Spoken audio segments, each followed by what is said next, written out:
অবহেলিত হতেই হবে। যদি তুমি কারো প্রতি অতিরিক্ত ভালোবাসা প্রকাশ করো, জীবনে এত বেশি খুশি থাকো, দুঃখ যেন এসে বলে আই এম সরি, ভুল করে চলে এসেছি। পুরুষ মানুষের হাসিকেও বিশ্বাস করতে নেই, কারণ তারা মৃত্যুর সমান যন্ত্রণা নিয়েও হাসতে পারে। চাইলে কি আর জোর করে বেঁধে রাখা যায়? যদি তার মন পড়ে থাকে অন্য কারোর মায়া, হচ্ছে কি দিন দিন সব জিনিসের মূল্য বাড়ে, শুধু জীবনই মূল্যহীন।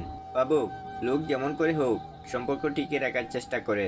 প্র্যাকটিক্যাল লোক সম্পর্কের ফায়দা উঠায়, তবে সম্পর্ক বানায়। তোমাকে ভাঙতে চাওয়া মানুষের সংখ্যা কখনো কমবে না। তুমি বরং নিজেকে গড়তে শিখো। মিথ্যা জিতে যায় ঠিকই, তবে বুনে যায় পতনের চারা। সত্যটা হেরে গেলেও একদিন দেবেই মাথা চারা। কথা ব্যক্তিত্বের পরিচয় বহন করে। আমরা অনেকেই সুন্দর করে কথা বলা তো দূরেরই কথা, কোথায় কি বলতে হবে সেটা ঠিক মতো জানি না। একজন শিশু, একজন শিক্ষক, একটি পেন এবং একটি বই জীবনকে বদলে দিতে পারে। কারো হাসি দেখে আমার কষ্ট লাগতেই পারে, কিন্তু আমি যেন কারো কষ্ট দেখে না হাসি। শাড়ি যে আবিষ্কার করেছেন সে বোধহয় পৃথিবীর সবচেয়ে সুন্দর রুচিসম্মত মানুষ ছিলেন, না হলে এত সুন্দর জিনিস আবিষ্কার করলেন কিভাবে? একজন নারীকে কোন ড্রেস পরলে যতটুকু সুন্দর দেখায়, শাড়ি পরলে তার দ্বিগুণ বেশি সুন্দর দেখায়। সব সুন্দর আবিষ্কারগুলোর মধ্যে শাড়ি হচ্ছে সবচেয়ে সুন্দর আবিষ্কার। যে চলে যায় জায়গা বদল করে, সে হয়তো ফিরে আসে অভিমান কমে গেলে।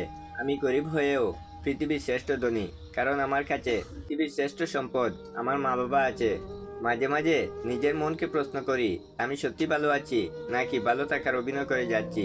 রাগের মাথায় কোনোদিন কিছু করো না, কারণ রাগের মাথায় তুমি যে সিদ্ধান্তই নেবে সেটা ভুল হবে। বর্তমানে পৃথিবীর কাছে সম্পর্ক বলে কিছু নেই, সব কাছের সম্পর্ক। স্ত্রীকে কখনো দাসী নয়, জীবনসঙ্গী হিসেবে মর্যাদা দিন, কারণ সে তার পিতার কাছে একজন রাজকন্যা ছিল।